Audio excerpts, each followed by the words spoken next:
बहुत पहले की बात है। एक गांव में गोपाल नाम का आदमी रहा करता था। वो खिलौने बनाया करता था। उसके खिलौने लोग ज्यादा पसंद नहीं करते थे। गोपाल रोज नए खिलौने बनाता और बाजार जाकर खिलौने बेचता।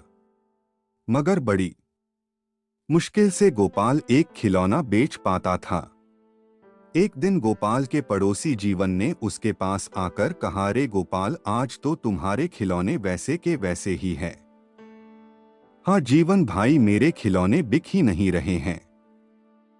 अरे गोपाल भाई, मैंने ही तुम्हारे खिलौने ले लिए होते, मगर मेरा धंधा आज कुछ खास नहीं चला, नहीं तो मैं तुमसे खिलौने जरूर खरीद लेता।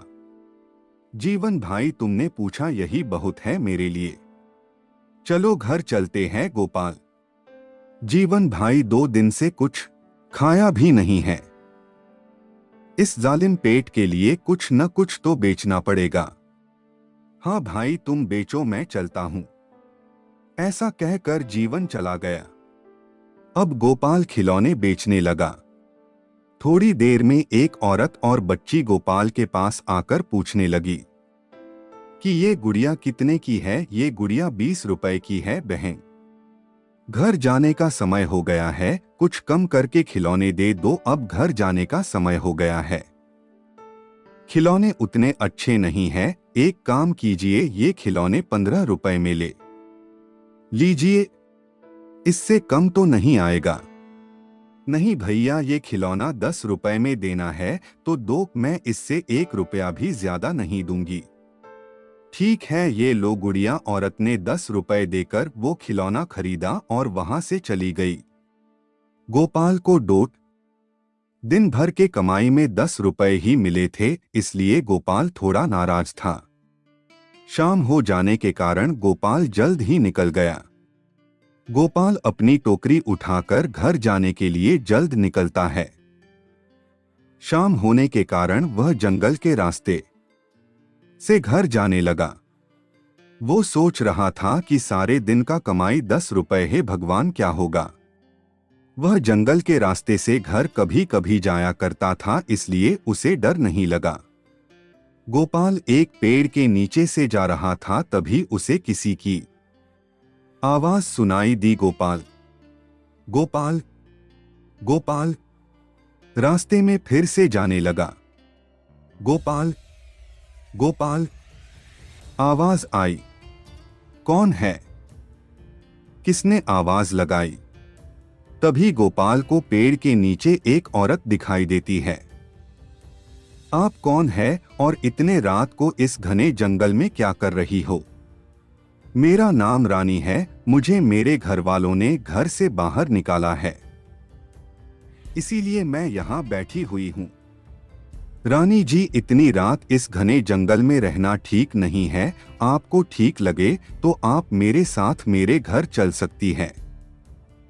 ठीक है, मैं आपके साथ आपके घर आऊंगी। ऐसा कहकर रानी उसके पीछे पीछे उसके घर जाने लगी। गोपाल को पता ही नहीं था जिसे वह घर लेकर जा रहा था वह एक चुड़ैल है।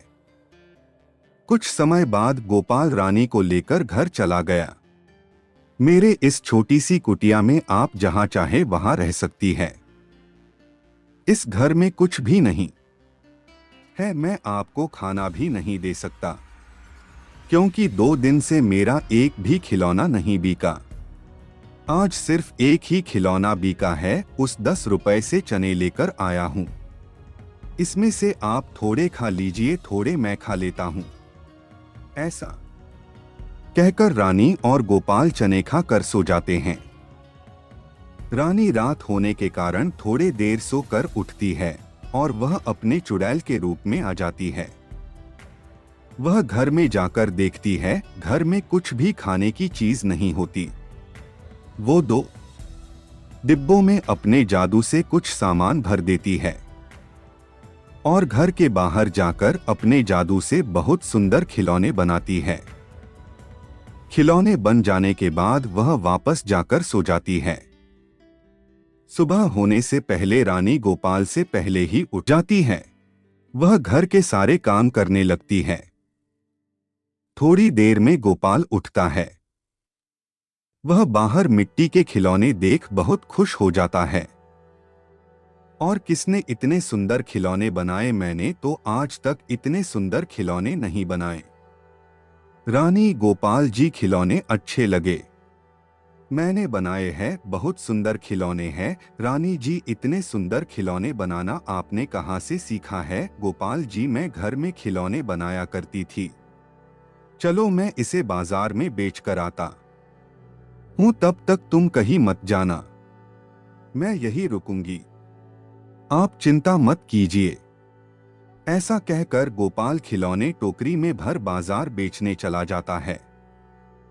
बाजार जाते ही उसके टोकरी में इतने सुंदर खिलौने देखकर लोग आश्चर्यचकित हो जाते हैं और इसके पास लोग आकर खिलौने खरीदने लगते हैं। उस दिन गोपाल अच्छी कमाई कर लेता है। घर लौटते समय गोपाल कुछ राशन खरीदने लगता है। घर पर आते ही गोपाल रानी को राशन देता है, पर घर में कुछ राशन था तो मैंने उससे खाना बना लिया। गोपाल सोचने लगता है कि घर पर तो खाने को कुछ भी नहीं था। रानी गोपाल को ले जाकर डिब्बे में राशन दिखाती है। आप हाथ मुंह धो लीजिए, मैं खाना लगा देती हूँ। गोपाल खाना खाकर रानी के खाने की काफी तारीफ करता है। गोपाल के खाने के बाद रानी खाना खा लेती है। जीवन सुबह बाजार में गोपाल को नए नए खिलौने लाता देखकर कहता है, इतने सुंदर खिलौने गोपाल कहाँ से लाता है? जरूर दाल में कुछ काला है। और वह सोचने लगता है और सोचता है कि इस बात का पता करना पड़ेगा। जीवन रात में गोपाल के घर के बाहर सो जाता है। आधी रात में जीवन को कुछ शब्द सुनाई देते हैं। जीवन गोपाल के घर में खिड़की से झांक कर देखता है कि एक चुड़ैल अपने जादू से नए नए खिलौने बना रही है। जीवन डर जाता है और वहां से भागकर अपने घर चला जाता है। सुबह वह देखता है कि गोपाल सुंदर खिलौने लेकर बाजार जा रहा है। जीवन गांव के सरपंच को सब कुछ बता देता है। सरपंच और गांव के लोग शिव बाबा के पास जाकर उस चुड़ैल के बारे में सब कुछ बता देते हैं। बाबा सबको लेकर गोपाल के घर जाते हैं और उस औरत को कहते हैं कि तुम कौन हो, बताओ। वह औरत कहती है, मेरे ऊपर एक चुड़ैल का साया है। जिस दिन मेरी शादी होगी वह चुड़ैल मेरा शरीर त्याग देगी और मैं उस चुड़ैल से आजाद हो जाऊंगी। बाबा और गांव के लोग उस औरत का विवाह गोपाल से कर देते हैं और वह औरत चुड़ैल की साया से आजाद हो जाती है और वो दोनों खुशी खुशी जीवन व्यतीत करने लगते हैं।